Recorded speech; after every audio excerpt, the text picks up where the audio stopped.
Vous m'avez beaucoup écrit pour me poser des questions sur la fibromyalgie. Eh bien, aujourd'hui, je vous présente ma deuxième vidéo sur le sujet. Je vous donne des conseils, des trucs et tout ça dans quelques secondes.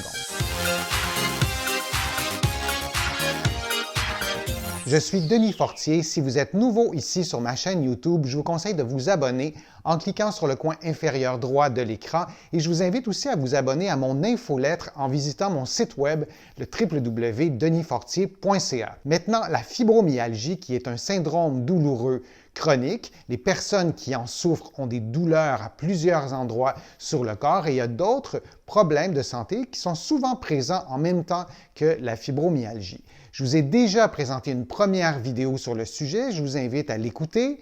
Et aujourd'hui, je voulais vous parler des différents sous-groupes de la fibromyalgie. Souvent, on reçoit un diagnostic de fibromyalgie un peu comme s'il n'y avait qu'un seul diagnostic, qu'un seul type de fibromyalgie. Et si on veut élaborer un plan de traitement, je pense que c'est pertinent de parler des différents sous-groupes qui ne sont pas officiellement reconnus, mais il y a vraiment plusieurs études qui ont démontré qu'il y a différents types de fibromyalgie et dépendamment du type de fibromyalgie dont vous souffrez, bien le plan de traitement va différer. Ce que vous allez décider de faire pour prendre soin de votre santé va aussi différer et ça vous permet aussi peut-être de mieux comprendre ce qui se passe et aussi de mieux expliquer pourquoi vos symptômes à vous sont différents d'une autre personne qui souffre aussi de fibromyalgie. Il y a des chercheurs de l'Université du Centre hospitalier d'Odense au Danemark qui ont présenté une étude scientifique qui nous démontre que les signes de dépression majeure sont souvent présents chez les personnes qui ont de la fibromyalgie. Donc, on peut penser que ces signes de dépression-là peuvent identifier un des sous-groupes de fibromyalgie. Moi, j'ai des patients qui n'ont jamais démontré des signes de dépression. Il y en a d'autres qui ont ce problème-là de santé mentale, en plus d'avoir la fibromyalgie. Et cette situation-là nous démontre à quel point la santé physique, la santé mentale et aussi les aspects sociaux de la santé sont étroitement reliés. Et souvent, lorsqu'on a la fibromyalgie, on se sent presque coupable d'exprimer des problèmes, des symptômes de santé mentale. Or, cette santé physique, mentale et les aspects sociaux aussi de la santé, ça forme un tout. Donc, c'est important d'en parler, c'est important de ne pas se culpabiliser. Et l'idée n'est pas de dire que la douleur, c'est dans votre tête, bon, vous n'avez pas vraiment de douleur, mais c'est parce que vous avez des signes de dépression. Non, c'est deux choses, d'une certaine façon, c'est deux choses distinctes qui doivent être traitées. Est-ce que les symptômes de dépression sont la cause de la douleur ou c'est plutôt cette douleur chronique-là qui est présente, qui finit par perturber nos émotions, notre humeur et nous causer ces signes de dépression majeure-là? Ça mérite un examen minutieux de votre condition. Mais donc, un conseil, moi, que je peux vous donner, c'est de ne pas vous culpabiliser parce que votre santé mentale est un peu plus fragile en présence de fibromyalgie et je vous dirais de consulter un professionnel de la santé pour être évalué, pour avoir un plan de traitement qui est vraiment adapté à votre condition. Et l'autre conseil que je vous ferai aussi, c'est d'éviter les solutions miracles. On va souvent entendre beaucoup de choses, notamment sur les réseaux sociaux, beaucoup de recettes miracles dans un contexte de fibromyalgie. C'est assez rare que ça fonctionne, ces recettes miracles-là. C'est souvent pour vous vendre des trucs. Donc, prudence et consultez un professionnel de la santé pour avoir des conseils adaptés à votre situation. Un autre sous-groupe qui a été identifié, c'est des personnes qui souffrent de fibromyalgie et qui ont aussi des symptômes ou qui démontrent des signes qui sont compatibles avec un problème des fibres du système nerveux et des fibres de petit diamètre. On va souvent parler de neuropathie.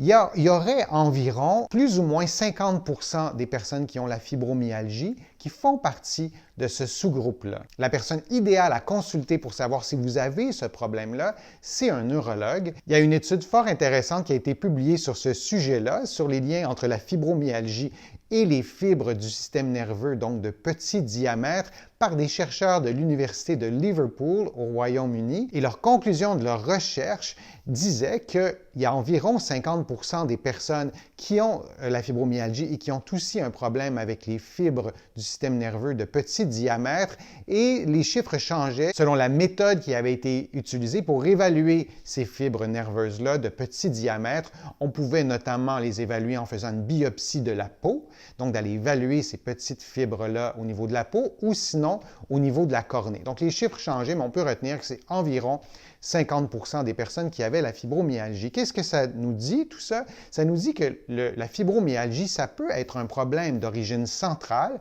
Il y a un phénomène qui existe qui se nomme la sensibilisation centrale. Je vous en ai déjà parlé dans d'autres vidéos, mais je vais vous en reparler dans une prochaine vidéo uniquement sur ce sujet-là. D'ailleurs, n'hésitez pas à me poser vos questions dans le fil de discussion de la vidéo que vous écoutez en ce moment. Et donc, le problème peut venir du système nerveux central, mais le problème peut aussi provenir du système nerveux périphérique, donc notamment au niveau de la peau, au niveau de ces petites fibres nerveuses-là qui vont détecter le chaud, le froid et différents types de sensations qui sont de près ou de loin reliées à la douleur. Il y a plusieurs conseils qu'on peut donner aux personnes qui sont concernées par un problème de petites fibres du système nerveux, notamment de consulter un neurologue. Je vous le disais tout à l'heure, c'est la première chose à faire pour savoir si ce contexte de santé-là vous concerne. Et aussi de faire évaluer votre glycémie. Est-ce que vous seriez, par exemple, diabétique ou prédiabétique? Les personnes qui sont diabétiques ou prédiabétiques ont plus souvent des problèmes avec leurs petites fibres du système nerveux. On suggère aussi de pratiquer, de faire de l'activité physique régulièrement. Vous irez voir la première vidéo que je vous ai faite sur la fibromyalgie. Vous allez avoir beaucoup de conseils de ce côté-là. On va aussi suggérer un contrôle du poids, c'est-à-dire qu'on va souhaiter que l'indice de masse corporelle soit en deçà de 30, idéalement entre 18 et 25, pas uniquement en raison du poids qui repose sur vos articulations, mais surtout parce qu'un indice de masse corporelle en bas de 30, idéalement en bas de 25, diminue le risque d'inflammation de bas niveau. Et cette inflammation-là de bas niveau peut causer une multitude de problèmes et on pense que ça peut aussi avoir un certain lien avec les neuropathies, des fibres du système nerveux de petit diamètre. Si vous pratiquez une activité physique, souvenez-vous de toujours commencer par un niveau d'intensité, un niveau de difficulté très, très bas, vraiment en deçà de vos capacités physiques pour être certain de ne pas déclencher la douleur. Et ensuite, lorsque tout ça se passera bien, vous pourrez augmenter graduellement soit l'intensité, la fréquence, la durée de cette activité physique-là. Mais encore une fois, allez écouter la vidéo que je vous ai faite, la première vidéo sur la fibromyalgie. Les problèmes de sommeil concernent une grande proportion des personnes qui souffrent de fibromyalgie. Donc, l'insomnie, c'est un autre critère pour identifier un sous-groupe de personnes qui souffrent de fibromyalgie. Et d'avoir cette information-là, encore une fois, ça vous aide à déterminer un plan de traitement qui est vraiment adapté à votre condition. Il y a des chercheurs taïwanais qui ont démontré que les personnes qui ont la fibromyalgie et qui ont aussi un problème d'insomnie vont être beaucoup plus à risque de consommer plus de médicaments. La présence combinée de fibromyalgie et d'insomnie est associée à un risque vraiment plus élevé de prendre différents médicaments, 3 fois plus élevé en ce qui concerne les antidépresseurs, et le risque est aussi plus élevé de prendre des relaxants musculaires et des opioïdes. Donc, si c'est votre cas, si vous avez un problème de sommeil, d'en prendre conscience et de savoir que ce problème d'insomnie-là, associé à la fibromyalgie, bien, c'est à prendre au sérieux et c'est d'essayer peut-être aussi de trouver des stratégies alternatives plutôt que d'aller tout de suite vers la médication qui a des effets secondaires. Et souvent, le fait de prendre plusieurs médicaments, il y a des effets croisés aussi qui sont parfois connus et qui sont parfois méconnus, notamment en fonction de l'âge. Par exemple, une personne de 80 ou de 60 ans qui prend une combinaison de médicaments n'aura pas nécessairement les mêmes effets indésirables qu'une personne de 30 ans. Et ces effets-là ne sont pas toujours parfaitement connus. Cette étude-là nous donne des informations très pertinentes et qui nous indiquent de prendre au sérieux ce problème d'insomnie-là et peut-être de trouver des stratégies alternatives pour mieux dormir. Et à ce sujet-là, je vous donne 7 conseils qui sont assez faciles à mettre en pratique. Peut-être que certains d'entre eux, vous les suivez déjà, mais je vous en donne 7 vraiment assez simples à mettre en pratique et qui peuvent vous aider à améliorer votre sommeil. Le premier conseil, c'est d'avoir une routine de sommeil. Essayez d'aller vous coucher toujours à la même heure. faire les mêmes choses avant d'aller au lit et de répéter cette routine-là pour programmer votre cerveau à aller au lit et à dormir et de le faire régulièrement. Ça peut vous aider à trouver sommeil un peu plus facilement. Une autre façon aussi d'améliorer votre sommeil, c'est de vous exposer à la lumière extérieure. Le fait de recevoir cette lumière-là, ça vous aide à reprogrammer votre horloge biologique et cette reprogrammation-là doit se faire tous les jours. Et on oublie trop souvent à quel point cette exposition-là à la lumière du jour nous aide à mieux dormir la nuit. On va sécréter une hormone, la mélatonine, et cette sécrétion-là de mélatonine est essentielle au sommeil et cette exposition-là à la lumière du jour vous aide à rééquilibrer votre cycle veille-sommeil. Augmentez aussi votre dépense énergétique durant le jour. Je vous le disais, d'aller à l'extérieur, c'est une bonne façon de le faire. Donc, vous allez faire une pierre deux coups. À la fois, vous allez, par exemple, aller marcher à l'extérieur si votre condition physique vous le permet et en même temps, vous allez vous exposer à la lumière du jour. Si c'est difficile d'aller marcher à l'extérieur parce que la douleur est trop élevée, bien, vous pouvez faire des exercices à la maison.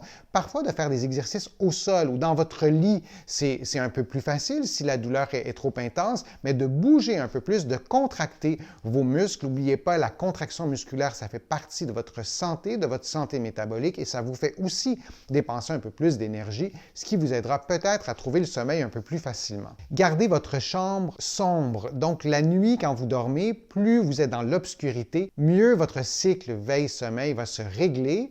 Durant la nuit, le corps sécrète de la mélatonine et cette mélatonine-là, elle est sécrétée dans l'obscurité. Donc, veillez à ce que votre chambre, idéalement, soit dans l'obscurité la plus totale. Assurez-vous que la température dans votre chambre soit relativement basse et que la pièce soit bien aérée. Ça aussi, ça peut vous aider à mieux dormir. Évitez le café et l'alcool. Le café, c'est un stimulant. Si vous prenez beaucoup de café ou beaucoup d'alcool, il y a plus de risques aussi que vous vous leviez durant la nuit pour aller aux toilettes. Et l'alcool aussi peut perturber, si vous en prenez beaucoup, peut perturber le cycle veille-sommeil. On sait que les personnes qui souffrent de douleurs chroniques utilisent plus souvent l'alcool pour soulager leur douleur. Or, il peut vraiment y avoir un effet contre-productif en perturbant votre sommeil. Donc, réduisez ou évitez de prendre du café et de l'alcool, surtout en présence d'un problème d'insomnie. Et si vous vous réveillez durant la nuit, parce que c'est un des problèmes, souvent on va s'endormir facilement, mais lorsqu'on se réveille, par exemple, pour aller à la toilette, on n'arrive plus à se rendormir pour mille et une raisons. Et si c'est votre cas, essayez de ne pas allumer les lumières, essayez de rester dans l'obscurité. Essayez peut-être aussi de sortir de votre lit, de sortir de la pièce si vous voyez que vous n'arrivez vraiment pas à vous endormir pour que votre corps, votre cerveau associe votre lit au sommeil et non pas à des heures et des heures à rester dans le lit. Si vous ne dormez pas, vous sortez de votre chambre si vous voyez que ça dure trop longtemps, mais vous n'ouvrez pas les lumières idéalement. Et un dernier conseil, vous essayez d'éviter les écrans, donc les téléphones intelligents, les tablettes. Donc, essayez d'éviter ces écrans-là avant d'aller au lit, au moins une demi-heure avant d'aller au lit.